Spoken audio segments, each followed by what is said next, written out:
देखो अगर तुम सीएमए कर रहे हो ना, तो एक बात सुन लो, एग्जाम के पास जो ये लास्ट 10 दिन रह गए हैं, यहाँ पर लक नहीं चलता है, यहाँ प्लानिंग चलती है। और अगर आपने प्लानिंग नहीं करी ना, तो हो सकता है आप एक ऐसी सिचुएशन में जहाँ आपको लगे मुझे आता तो था बट मैं कर नहीं पाया या कर नहीं पाई या लिख नहीं पाया, इसी में ही निकल जाएगा।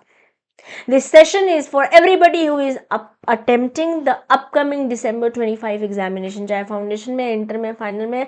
आपको नेक्स्ट 5-7 मिनट्स मुझे ध्यान से सुनना है, because this might be a real breakthrough. जहां भी अटके होंगे, आज आपको एक मोमेंटम मिलेगा आगे बढ़ने का, अपने गोल तक पहुंचने का। तो सबसे पहले तो हम एक रियलिटी चेक ले लेते हैं।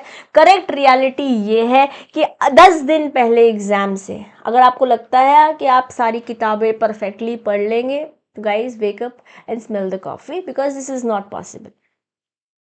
पूरी बुक को परफेक्शन पॉसिबल नहीं है इस समय देना, बट हाँ, एग्जामिनर के फेवरेट टॉपिक्स को परफेक्टली पढ़ना कंपलसरी होता है। और ये हम कोई गेस वर्क नहीं कर रहे हैं, यहाँ पर हम गवाही दे रहे हैं हमारे को। आपके एमक्यूपीज, आपके previous year question paper, scanners उठा लो, मॉक टेस्ट पेपर्स उठा लो, all of it is speaking loudly, clearly, inevitably कि ये टॉपिक्स आते ही हैं, तो उनको हमें छोड़कर नहीं जाना है। सीएमए का गेम सिंपल है, सिलेक्टिव परफेक्शन जीत जाएगा, रैंडम परफेक्शन नहीं हमको चाहिए। It is going to kill.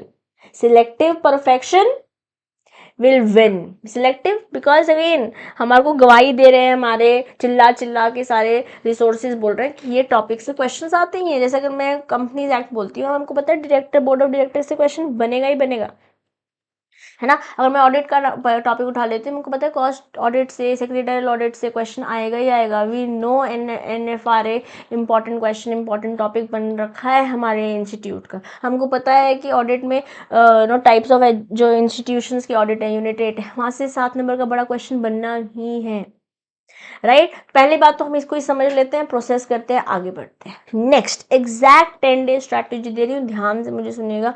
Next 3 days में आपने इन सेक्शंस को डिवाइड कर दिया, यू आर ऑलरेडी सॉर्टेड, ठीक है। स्टेप 1, ये 3 डेज ईच दे रहे हैं, मैं यहाँ पर आपको 3 दिन ईच दे रही हूँ, 3 डेज ईच दे रही हूँ। यहाँ पे 3 to 4 डेज ले सकते हो, ठीक है। यहाँ पे आप लास्ट के 2 to 3 डेज लेंगे, और फन डे लास्ट तो बिल्कुल अच्छे से हमारे को रिवाइज करना ही है। ओके, सबसे पहले हमारे को सिलेक्टिव परफेक्शन, जिसके बारे में बोल रहे थे हम, selective perfection is going to win based on the topics that have been repeatedly asked. जो 4-5 अटेम्प्ट से बार बार क्वेश्चंस आए हैं, उनको हम छोड़ नहीं सकते। इनको हाफ हार्टेडली नहीं पढ़ के जाना है, फुल क्लैरिटी चाहिए, कंसेप्ट, फॉर्मूलाज, वर्किंग्स सब क्रिस्टल क्लियर चाहिए। ये तुम्हारे शॉर्ट मार्क जोन है मेरे बेटे, this is your short mark zone. मतलब ये तो आपने कहीं से भी पढ़ा हो, चाहे आपने सेल्फ स्टडी करी है, चाहे आपने CMA सारथी प्रगति बैच से पढ़ा है, निर्माण बैच से पढ़ा है, विजय धनुष जो आपका फ्री सीरीज है, चाहे यहाँ से पढ़ा है, कहीं ना कहीं से भी पढ़ा है, आप किसी और टीचर से पढ़ के, आपने खुद पढ़ाई करी है स्टडी मैट से, तभी भी आपको पता है कि इन टॉपिक से क्वेश्चंस तो बनते ही हैं, ठीक है। ये हमारा स्टैंडर्ड सेट रह रहा है कि पहले 15 क्वेश्चंस जो है हमारे पास MCQs या फिर क्वेश्चन 2 से लेके क्वेश्चन 8 तक कौन कौन से चैप्टर से कैसे कैसे क्वेश्चंस बन रखे हैं। ये बात अगर हमारे को समझ में आ गई, अब हमारे को उसको फॉलो करना है, बिकॉज ये तो शॉर्ट एग्जाम जोन है, ठीक है। वंस दिस इज ओवर, पहले 3 दिन अब यहाँ से आपको इसी पे ही देने चाहिए। We are sitting somewhere on 25th of November today. अगर आप ये कल से भी शुरू करते हैं, 26, 27, 28, ये 3 दिन अब आपको ऐसे ही पढ़ना है। आप चाहे तो पहला पेपर जो है ना, उसको अभी के लिए थोड़ा बस 1-2 घंटे दे सकते हो, ठीक है, बट बाकी सब्जेक्ट्स को ज़्यादा समय देना है, बिकॉज फ्रॉम 7 दिसंबर ऑनवर्ड्स, क्योंकि आपको 10 दिसंबर की तैयारी जो है वो 7 दिसंबर से फिर आप कोई और सब्जेक्ट देख नहीं पाओगे। तो जो 10 दिसंबर को आपका पहला पेपर है, या फिर अगर आप ग्रुप 2 दे रहे हैं, तो जो वहाँ आपका पहला पेपर है, उसको अभी आप थोड़ा सा कम समय देते हुए बाकी सब्जेक्ट्स को आपको ज़्यादा समय देना है। Okay, now we move to B category. One clean, confident revision you need. इसमें आपको सबसे ज़्यादा पेपर इधर से ही दिखेगा आपको apart from category weightage wise. आपको जब क्वेश्चन बिखरे बिखरे दिखेंगे वो यहाँ से दिखेंगे, बिकॉज यहाँ पर आपको लिखने लायक कंटेंट के लिए रेडी होना पड़ेगा। यहाँ पर आपके फॉर्मूलाज पक्के होने चाहिए, कंसेप्ट क्लियर होने चाहिए, शॉर्ट नोट्स भी रेडी होने चाहिए। अगर आप मेरे साथ चाहे किसी भी बैच में रहें, चाहे यूट्यूब के फ्री बैच में हैं, चाहे आप हमारे एनरोल्ड बैचेस में हैं, आपको मैंने आपके सारे सब्जेक्ट्स के नोट्स दिए हैं, इंपॉर्टेंट की सेक्शंस दिए हैं, इंपॉर्टेंट कीवर्ड्स दिए हैं। इस तरीके से हर एक टीचर ने, चाहे आप कुलदीप सर से पढ़े हैं, पीयूष सर से पढ़े हैं, करण सर से पढ़े हैं, या आप कहीं भी किसी भी टीचर से पढ़े हैं, आपकी टीचर्स ने आपको हेल्प करी होगी to make short note, because those notes will now help. किताबें पूरी पूरी पढ़ना इस समय पॉसिबल नहीं है। आपने खुद ने भी शायद कुछ नोट्स बनाए होंगे, अगर नहीं बनाया ना तो अभी हम डेकोरेटिव नोट्स तो ऑफकोर्स नहीं बना सकते हैं, जो हम नहीं कर चुके हैं उसको तो हम कुछ कर नहीं सकते। आने के वाले समय के लिए हम ये ज़रूर कर सकते हैं, थोड़ा समय बिता सकते हैं फॉर्मूलाज बनाने में, सेक्शंस बनाने में, ठीक है। और अब तो हम एआई का इस्तेमाल भी कर सकते हैं, टॉपिक्स डाल सकते हैं, एआई आपको जो भी आपके पास चैट जीपीटी है या परप्लेक्सिटी है, कुछ ऑप्शंस अवेलेबल हैं, वहाँ पे अपने टॉपिक्स के नाम दे दो, वो आपको दे देगा, उसका प्रिंट आउट निकालो, रख लो उसको, ठीक है। इस तरीके से सॉरी, मेरे को स्मार्टली पढ़ाई करनी। Now step 3 is exam oriented class. मैं आपको एबीसी एनालिसिस ऑलरेडी दे चुकी हूँ, अगर आपने वो अटेंड नहीं किया तो 8-9 मिनट का एबीसी एनालिसिस उसको जाके अटेंड करो। मैंने आपको बताया कि कौन कौन से चैप्टर्स मेरे पर्टिकुलर चैप्टर जो सब्जेक्ट्स में पढ़ाती हूँ। इस तरीके से सारे टीचर्स ने आपको CMS आरती यूट्यूब चैनल पर हर सब्जेक्ट का आपको ABC मिला हुआ है, उठाइए। और उस कैटेगरी में जो C कैटेगरी में क्वेश्चंस हैं, वो हो सकता है आपके लिए लाइफ सेवर बन जाए। हो सकता है सिर्फ 2 नंबर का क्वेश्चन आए कोई MCQ, बट वो 2 नंबर आसान हो सकते हैं ना। Why do you want to leave it? Basically यहाँ पे वो चैप्टर्स हैं जो अभी तक आप अवॉइड करते आए हो, उनको वैसे पढ़ना है जो एग्जाम के लिए आपको रेडी करते। कुछ क्वेश्चंस ना मम्मी पापा के प्यार की तरह होते हैं, जो होते तो है, जो हमसे प्यार तो बहुत करते हैं, बट वो दिखाते कभी कभी हैं, आते कभी कभी है। उसी तरीके से ये कैटेगरी सी क्वेश्चन है, और ये आपको पास होने में, रैंक लाने में, जो भी आपके गोल्स हैं उनको अचीव करने में मदद करेंगे। Okay, so I hope we are clear with the 3 steps that we are going to follow in the next 10 days। क्योंकि आज हम 25 बैठे, मान लेते हैं हमने 26 से ही पढ़ाई शुरू करी, आपको 6 तारीख तक ही आपके पास टाइम है जिसमें आप बाकी सारे सब्जेक्ट्स ले लेंगे, because 7, 8, 9 you are going to prepare for your paper number 5 that is going to happen on 10th। अगर आप ग्रुप 2 दे रहे हैं तो फिर 11th वाले पेपर की आप तैयारी करेंगे। अगर आप फाउंडेशन में हैं तो फिर भी आप सारे सब्जेक्ट्स को इक्वली लेकर चल सकते हैं, क्योंकि 13 तारीख को आपका एक ही दिन चारों पेपर होने वाला है। Right, now let's focus on marks boosters. Marks boosters क्या है? इनसे आपके नंबर मिलने वाले हैं, है ना। क्या है? जो स्कैनर्स हैं, जो आपके MQPs हैं, ये एग्जाम प्रिडिक्शन टूल्स हैं, ठीक है ना। अगर आप स्कैनर से पैटर्न समझोगे, MQPs के थ्रू एक आंसर राइटिंग प्रैक्टिस करोगे, दोनों एक साथ करते हो ना, जब साथ लेकर चलते हो इस समय, जब आप रिविजन करते हो तो आपका कॉन्फिडेंस ऑटोमेटिकली बढ़ जाता है। इस पेन का, है ना, आपका जो भी पेन है, ये वाला पेन का आपको इस्तेमाल करना है, लिख कर, कलम का इस्तेमाल करते हुए आपको पढ़ाई करनी है। जैसे आई नो रिसेंटली हमने आंसर राइटिंग प्रैक्टिस सेशंस करे हैं, है ना। जैसे यहाँ से अपन को पता है 2 क्वेश्चन 14 नंबर के आएंगे, बिजनेस लॉज एंड एथिक्स। आप बिजनेस लॉज एंड एथिक्स में जो यूनिट 13 है, business ethics and emotional intelligence, हमको पता है वहाँ से ऐसे क्वेश्चंस बन सकते हैं। तो मैंने आपको उसके आंसर राइटिंग प्रैक्टिस कराई कि अच्छा ये ऐसे क्वेश्चन आएगा तो हम कैसे लिखेंगे, कैसे हमको इंट्रो लिखनी है, कैसे हमारे को फिर उसकी बॉडी लिखनी है, फिर हमारे को कैसे कंक्लूजन में जाना है, किन पॉइंटर्स को हमें लिखना ही चाहिए, कि उन पॉइंटर्स को लिखने से हमको मार्क्स मिलने वाले। इसी तरीके से मैंने आपको इंडियन कॉन्ट्रैक्ट एक्ट अभी रिसेंटली राइटिंग प्रैक्टिस कराई है, और ऐसी ही आंसर राइटिंग प्रैक्टिस हम कंपनीज एक्ट का चैनल पर भी करने वाले हैं फ्रॉम 3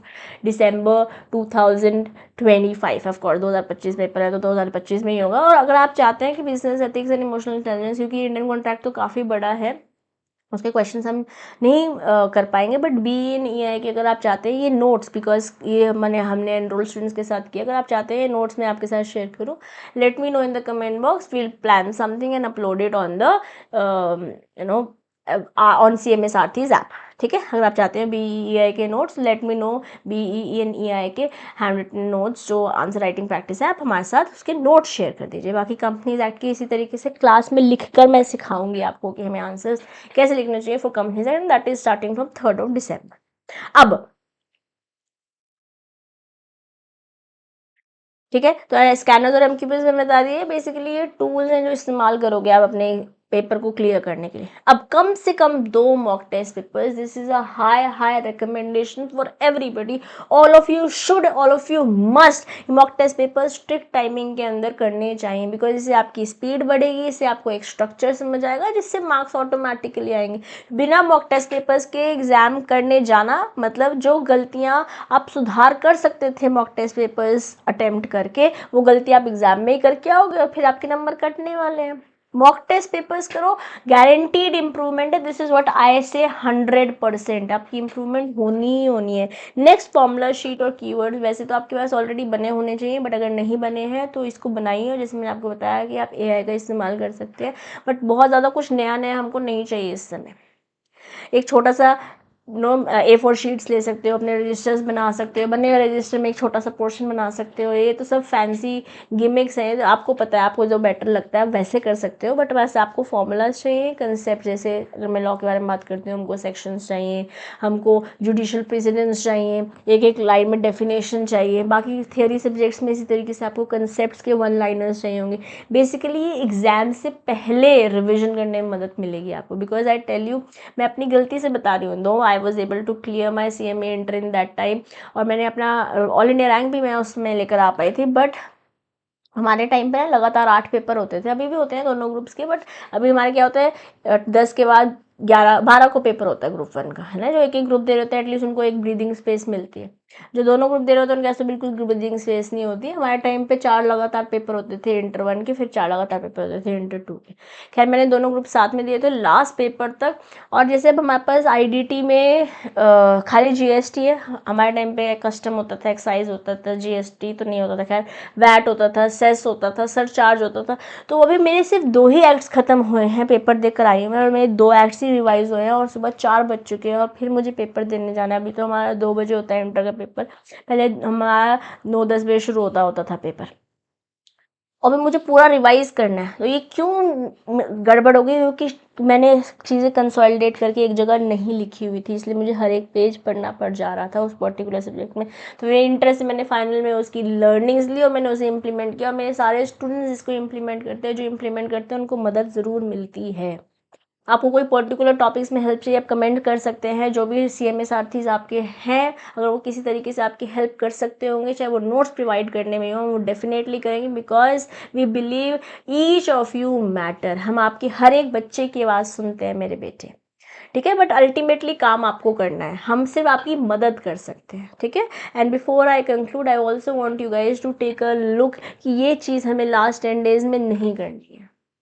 अभी थोड़े दिन के लिए बाबू सोना जादू टोना तो छोड़ना ही पड़ेगा, वो मैंने नहीं लिखा है, बट हमको पता है थोड़े दिन अब इस समय फोकस जो है सिर्फ और सिर्फ पढ़ाई पे होना चाहिए। कोई और डिस्ट्रैक्शन नहीं चाहिए अपन को लाइफ में। खाने का थोड़ा ध्यान रखेंगे, ये तो छोटी छोटी अलग अलग बातें हैं, बट फोकस करते हुए हमारे को रट्टा नहीं लगाना। ये टॉपिक नहीं आता रट्टा, अरे भैया उसको चक्कर में आप बाकी सारी चीज़ें छोड़ दोगे, ठीक है ना। हमें कुछ इस समय नया नहीं चाहिए, ना नए नोट्स, ना नए बुक्स, ना नए टीचर्स। जो भी है अपना है, पुराना है। अगर कुछ बहुत कंपलसरी ऐसे ये फॉर्मूला शीट में बोल रही है, ये आप नहीं ले सकते हो, बट पता चल रहा है ये वाला टेलीग्राम ग्रुप ज्वाइन कर लेते हैं, वो वाला व्हाट्सएप ज्वाइन कर लेते हैं, वहाँ कुछ नोट्स बट रहे हैं, इससे सिर्फ आपकी एंजाइटी बढ़ने वाली है और कुछ नहीं होने वाला मेरे बेटे। तो CMA के लास्ट 10 डेज जो आपकी पढ़ाई चल रही है, यहाँ पे स्पीड, आपके डिसीजंस, डिसिप्लिन और स्मार्ट कवरेज, ये 4 चीज चाहिए, और यू आर ऑलरेडी सॉर्टेड। अब कई बच्चे क्या करेंगे, नोट्स नए नए डेकोरेट करने में लग जाएंगे। भाई अब क्या कर रहे हो, किसका बुद्धू बना रहे हो, आपको पता है ना इस समय नहीं चलेगा। इस समय क्या चलेगा, इस समय चलेगी बस पढ़ाई करनी है, लिखना है, आगे बढ़ना है, बस हो गया चलो आगे चलो, चलो हो गया चलो आगे चलो, ऐसे करना है हमें। 4-5 घंटे एक एक टॉपिक पे नहीं छोड़ लगा देना है। यस कुछ टॉपिक्स पे लगेंगे थोड़ा सा ज़्यादा टाइम, बट मैं इन जनरल बोल रही हूँ, जैसे आप कंपनीज एक्ट करने जा रहे हो वहाँ पे हो सकता है आपको 8-10 घंटे भी लग जाए, बट देन उसकी वेटेज भी तो 40% है ना। स्मार्टली पढ़ना पड़ेगा ना। पता चल रहा है वहाँ से 2 नंबर का क्वेश्चन आने वाला है, या फिर ऑप्शनल में वो क्वेश्चन आने वाला, हमने अभी तक वो पढ़े नहीं थे, अब हम उस पर जो है वो 10-10 घंटे लगा रहे हैं। क्या कर रहे हो, डोंट डू दैट। प्रोक्रेस्टिनेशन मतलब अगर आप डिस्गाइज कर रहे हो, छुपा रहे हो as detailed studies, you are just fooling yourself for another 6 months. और ये 6 महीने आपको सक्सेस, आपके CMA बनने से 6 महीने दूर कर रहा है, और वो 6 महीने जो आप एक्स्ट्रा पैसे कमा सकते थे, अभी 6 महीने और लग जाएंगे वहाँ पहुँचने। Don't do that, right. तो I hope I was able to enlighten you. CMA tough ज़रूर है, बट अगर आपने करेक्ट प्लान फॉलो किया ना मेरे बेटे, तो एग्जामिनर कोई आपके अगेंस्ट थोड़ी ना, इंस्टीट्यूट तो चाहता है CMAs बने। कामली पढ़ाई करो, स्मार्ट तरीके से, डिसिप्लिन तरीके से, सक्सेस आपका इंतजार कर रही है। रैंक लाना ऑप्शनल है, बट पास होना तो ऑप्शनल नहीं है ना। ओवर थिंकिंग ऑप्शनल है, बट रिविजन कंपलसरी है, बिकॉज ये रिविजन से ही आप सक्सेस की ओर चलेंगे। अब आपके लास्ट 10 डेज ऑफिशियली शुरू हो चुके हैं। इस वीडियो को सेव कर लो, अपनी ABC लिस्ट बनाओ। ABC जो एनालिसिस है इंडिविजुअल टीचर्स आपको ऑलरेडी दे चुके हैं, और कमेंट बॉक्स में लिख दो I am gaming for December 25. I will give my best for December 25 and I'm going to win December 25. Because मैं भी देखूंगी मेरे कौन से स्टूडेंट्स हैं जो सीरियसली फॉलो करते हैं डिसिप्लिन तरीके से। तुम CMA का ये लेवल, जो से भी लेवल पर हो आप, वो क्लियर कर रहे हो। एग्जामिनर आपकी मेहनत के मार्क्स आपको डेफिनेटली देगा। ये लास्ट 10 डेज स्मार्टली पढ़ो, बिकॉज रिजल्ट वाले दिन आपने चमकना है, मुस्कुराना है। ठीक है, मुस्कुराते रहो guys. Stay blessed, take care. This is your mentor CMA Disha Dua signing off for today, and I want you guys to write and declare it to the universe. I am disciplined, I am going to ace, and I'm going to win December 25 examination. See you all.